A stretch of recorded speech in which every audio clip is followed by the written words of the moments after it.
제가 우성어페럴 이제 사업자를 내서 이 제복산업 사업에 뛰어든 게 2005년도에 시작을 했습니다.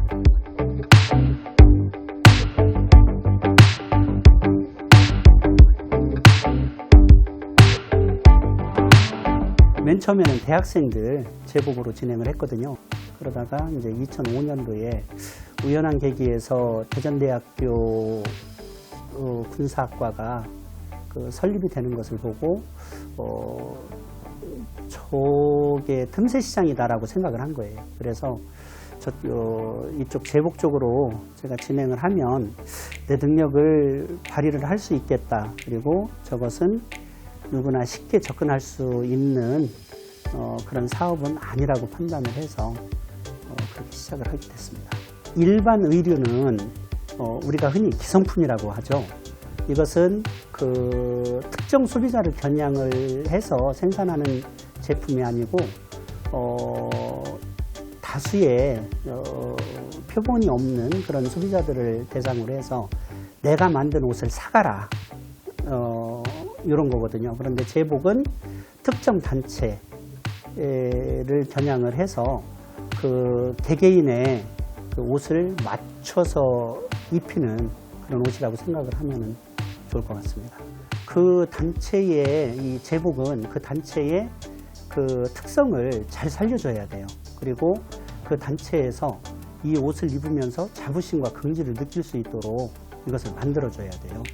그래서 이 학생들 것을 진행을 할 때 처음에 군사학과 제복을 시작을 했었는데 이제 그때 첫 단추를 잘 띄웠던 것 같아요. 그때 그 진행했던 디자인을 지금까지 그 군사과나 부사관과에서는 전통으로 이어오고 있거든요. 그 학생들이 이 옷을 입고 싶게 만들어줘야 된다는 게 그 우리 같은 업체의 사명이라고 생각을 하거든요. 그런 학생들이 제복이 싫어서 입지 않는다라고 하면 우리 회사는 망하게 됩니다. 그래서 이 단체지만 개개인의 이 몸매나 신체 조건에 맞게 옷을 어쨌든 아름답게 만들어 주고 자부심을 갖고 입을 수 있도록, 그리고 내가 이걸 왜 입어가 아니고 나는 이 옷을 입을 거야 라는 마음이 들도록 그렇게 하고 있습니다. 처음에 뛰어들 때 가장 큰 문제는 자본입니다. 그때 당시에도 어려운 상황에서 이제 시작을 한 거였기 때문에 가장 힘든 부분은 바로 이 자본이었었거든요. 그런데 우리 학생들하고 이것을 진행을 하면서 한 해에 이것을 단절시킬 수는 없지 않습니까? 그래서 이 학생들한테 어떤 신뢰를 줄 것인가 이것을 생각을 하게 됐죠. 이 학생들이 학교를 졸업할 때까지 AS를 진행을 하자 이런 생각을 갖게 됐죠. 이걸로 우리 학생들한테 이제 신뢰를 심어주고 그러면서 다른 학교에 이제 소문이 나고 그러면서 이 사업이 안정화에 접어들게 됐습니다. 저한테는 올해 가장 큰 선물인데요. 자율방범대 마크입니다. 마크를 중앙회에서 저희 회사에서 상표 등록을 할 수 있는 그런 권한을 주셨습니다. 그분들이 입던 옷을 봤을 때 너무 좋지 않게 보였습니다. 그보다 더 심한 말을 하고 싶은데 그것을 너무 비하를 하는 것 같아서 이제 그렇게까지 말씀은 못 드리는데 옷이 그분들한테 맞지 않는 옷들을 입고 계셨어요. 그리고 옷 수명도 되게 작고, 그래서 이것을 제가 진행을 하면 좋은 제품을 그분들한테 입힐 수 있을 것 같다라는 생각을 했어요. 근데 가장 큰 문제점은 가격이었었죠. 그런데 시장 조사를 해보니 그 제품들하고 저희 제품하고 비교했을 때 소비자들이 구매하는 가격은 차이가 없더라고요. 중국에서 넘어온 제품들은 유통 단계가 너무 많습니다. 생산 원가가 상당히 작은 만큼 유통 단계가 많다 보니까 방범대원들한테 전해지는 옷들은 저품질의 고단가가 됐던 거고요. 저희 같은 경우는 국내에서 원단 생산 방직 공장에서 저희가 주문 생산을 해서 저희가 직접 제조를 해서 납품까지 진행을 하니까 중간 단계에 빠질 필요가 없습니다. 그래서 고품질의 저단가의 옷을 납품을 하게 됐죠. 그래서 방범대원들한테 인정을 받고 이제 그렇게 하다 보니까 이번에 전국 중앙회 회의에서 만장일치로 저희한테 디자인 등록을, 상표 등록을 할 수 있도록 그렇게 주셨습니다. 많은 수량은 누구나 다 할 수가 있습니다. 그런데 소량으로 예를 들어 대학생들 같은 경우 전과생이라든가 아니면은 중간에 편입생들이라든가 이런 학생들이 와서 옷을 한두 벌을 원할 때 그것을 만들어서 납품을 해줘야 되는데 보편적인 업체들은 다량 생산 시설만 되어 있습니다. 소량 생산을 하려면 수입하기도 어렵고 회사에서 직접 생산을 한다라고 했을 때 인력 낭비가 되고 그러기 때문에 회사 유지가 어려워요. 근데 저희 같은 경우는 소량 생산까지 할 수 있는 그런 체제를 구축을 했습니다. 이것도 경험에 의해서 이제 구축을 하게 된 건데 여유가 생기더라고요. 어느 정도 진행을 하니까 여유가 생길 때마다 그 부분을 개인의 이익에 치중을 한다기보다 투자 개념으로 계속 그런 부분들을 구축을 해왔습니다.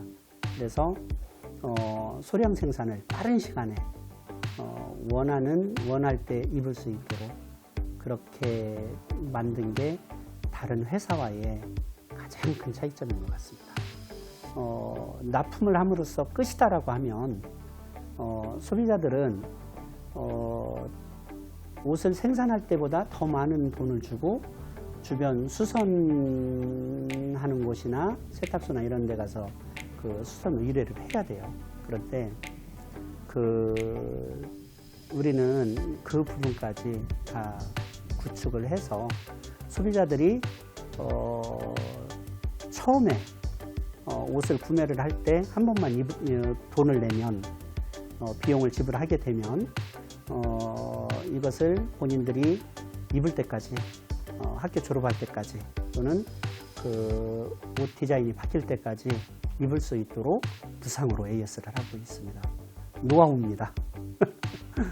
해외에서 즉 중국이나 베트남이나 이런 동남아 국가에서 제품을 제작을 해서 국내로 들어오는데 현지 공장의 마진 그리고 공장에서 선적을 하는 데까지 상인 선적을 해서 가지고 오면 그 옷을 수입을 하는 업체, 수입을 해서 동대문에 뿌리는 업체, 동대문에서 지방에 뿌리는 업체 단계가 적어도 4-5단계는 거칠 겁니다. 손이 탈 때마다 가격은 불어날 것이고요.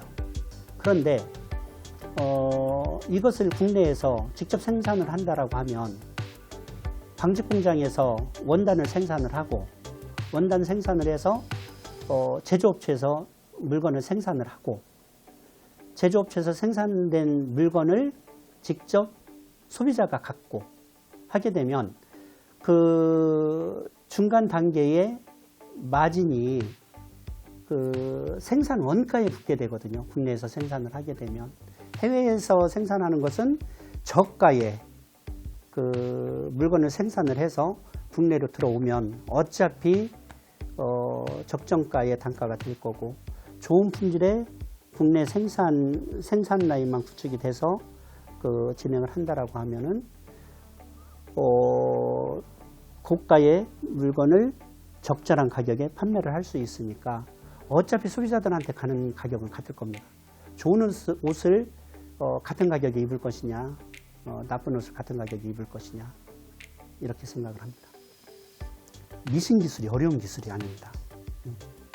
이것을 짧은 시간에 배울 수 있는 기술이거든요. 이 기술을 배워서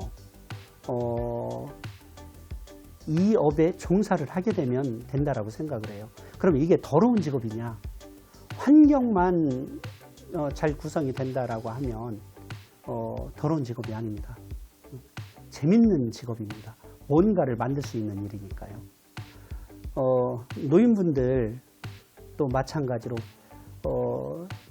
제가 저희 거래처 중 한 사장님께서는 그 말씀을 하세요. 나는 이 일을 80살까지 할 것이다, 이런 이야기를. 그분이 그런 말씀을 하시는 이유가 충분히 가능하기 때문에 이런 말씀을 할 수 있는 거예요. 그런데 저희 같은 작은 회사에서 시작하기에는 버겁습니다. 그렇지만 저는 그것을 목표로 삼고 있거든요. 지금 제가 추구하는 제복시장, 반제복시장에서 물론 대전에서 성장을 할 겁니다. 그리고 대전에서 이어나갈 거라고 저는 확신을 하고 있습니다.